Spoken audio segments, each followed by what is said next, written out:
aku lihat peluang pasar di organik tuh besar banget. Tapi aku ingin kita jaga nilai-nilai kita, jangan sampai kita tuh cuman ngejar untung cepet doang. Oke, aku paham. Tapi kita juga harus cepat. Kalau kita terlalu lama mikirin etika, kadang peluang kita tuh jadi hilang. Bima, sebenarnya nggak harus gitu. Kalau kita transparan dan jujur, pelanggan dibuat percaya dan balik lagi. Itu kayak investasi jangka panjang, nggak kelihatan tapi kuat. Nah, aku setuju. Apalagi soal karyawan.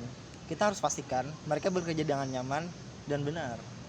Kalau enggak, hasil produksi kita pasti jelek, serta dapat merugikan kita. Laba kuartal ini sih memang turun. Jadi saya penasaran nih, gimana sih real rencana kalian untuk ngatasin ini tanpa ngorbanin nilai?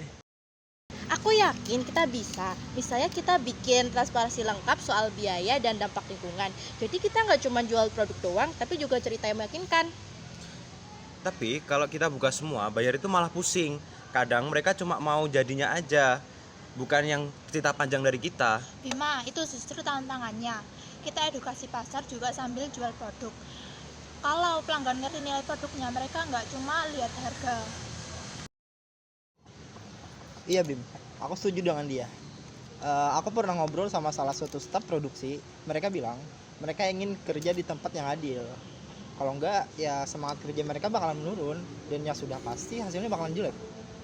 Betul Raka, kita wajib punya aturan main. Misalnya gak korupsi, hak kerja yang jelas, dan lingkungan kerja yang sehat. Nah, tapi jangan lupa ya teman-teman, aturan itu harus tetap dijalanin. Jangan sampai gara-gara aturan nanti proses kita jadi lambat.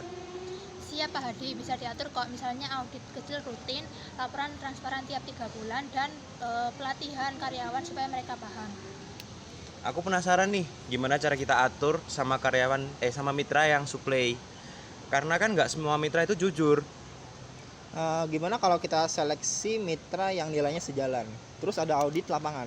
Kalau ada yang nggak setuju ya kita mau cari yang lain. Selain itu, kita juga bantu mereka, misalnya pembiayaan mikro buat petani kecil biar harga tetap fair dan mereka nggak rugi.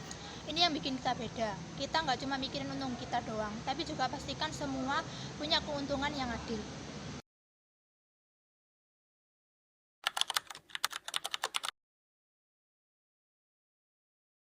Kalau saya sih mau, asal ada laporan kerja keras dan kopi nggak cepet habis di kantor. Soalnya saya lihat kopi di kantor ini cepet banget nih habisnya.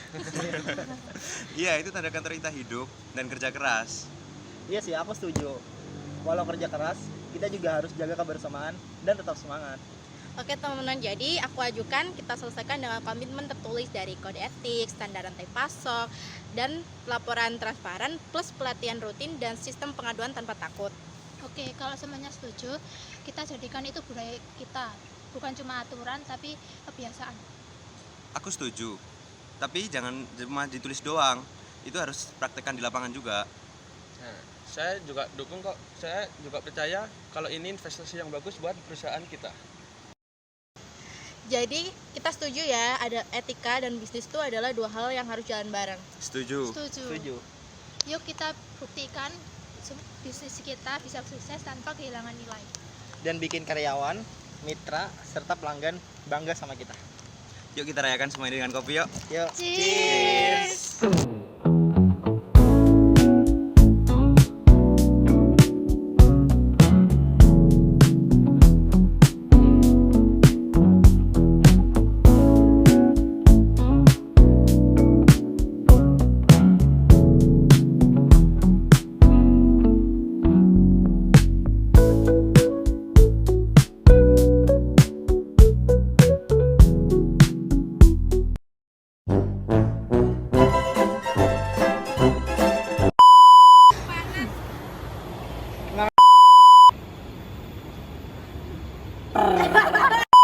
Emang turun ya?